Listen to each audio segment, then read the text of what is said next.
ఏపీలో కాంగ్రెస్ పార్టీ అంటే మళ్ళీ హిస్టరీ రిపీట్ అనేసి. కానీ ఇక్కడ హిస్టరీ రిపీట్ కావాలంటే ఈడ ఉన్నది అంటే వైఎస్ఆర్ గారి గారాల పట్టి వైఎస్ఆర్ గారు తనే ఇక్కడ ఉన్నారు. అవతల వైఎస్ఆర్ కాంగ్రెస్ పార్టీ అంటే వైఎస్ఆర్ పేరుతో వైఎస్ఆర్ కాంగ్రెస్ పార్టీలో వైఎస్ జగన్మోహన్ రెడ్డి గారు ఉన్నారు కదా.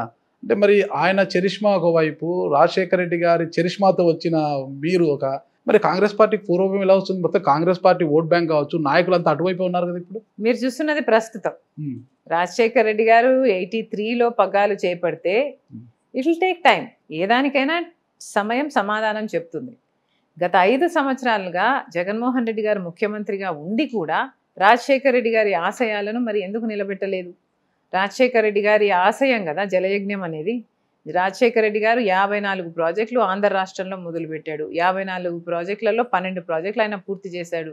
మిగిలిన ప్రాజెక్టులు జగన్మోహన్ రెడ్డి గారు నేను అధికారంలోకి వస్తానే పూర్తి చేస్తానన్నాడు. మరి జలయజ్ఞంలో ఎన్ని ప్రాజెక్టులు పూర్తి చేశారు? సగం చేశారా? కాలు చేశారా? 10వ వంతు చేశారా? చూస్తే ఏది చేయలేదు కదా. మరి రాజశేఖర రెడ్డి గారి మార్క్ రాజకీయానికి, జగన్మోహన్ రెడ్డి గారి మార్క్ రాజకీయానికి తేడా లేదు అని ఎలా అంటాం? రాజశేఖర రెడ్డి గారు బీజేపీ పార్టీకి వ్యతిరేకి. అవకాశం దొరికినప్పుడల్లా బీజేపీ పార్టీని ఖండించాడు రాజశేఖర రెడ్డి గారు. ఎందుకంటే గోద్రా విషయమైనా లేకపోతే వాళ్ళ మతతత్వ ఐడియాలజీ రాజశేఖర రెడ్డి గారికి ముందు నుంచి ఎప్పుడూ నచ్చేది కాదు.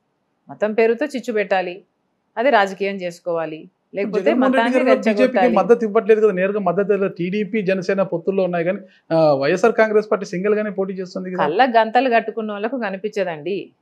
స్పష్టంగా కామన్ సెన్స్ తో ఆలోచించిన వాళ్ళకు చంద్రబాబు గారి పొత్తు బహిరంగ పొత్తు అయితే జగన్మోహన్ రెడ్డి గారి పొత్తు అక్రమ పొత్తు అన్నది 5 సంవత్సరాలుగా రుజువు అవుతూనే ఉంది.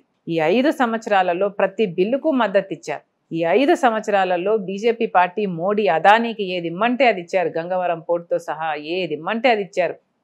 రిలయన్స్ వాళ్ళకి ఏది ఇమ్మంటే అది ఇచ్చారు. అసలు వాళ్ళు అడగడమే తరువాయి అన్నట్టుగా బీజేపీ పార్టీతో వ్యవహరించారు జగన్మోహన్ రెడ్డి గారు. అసలు బీజేపీ నాయకులన్నా ఇంకా బీజేపీ పార్టీలో ఉన్నారో లేదో కానీ జగన్మోహన్ రెడ్డి గారు మాత్రం బీజేపీలోనే ఉన్నారు అన్న విధంగా వ్యవహరించారు గత 5 సంవత్సరాలు. సుమన్ టీవీలో మీ పర్సనల్ అండ్ బిజినెస్ ప్రమోషన్స్ కోసం కింది నెంబర్కి కాంటాక్ట్ చేయండి.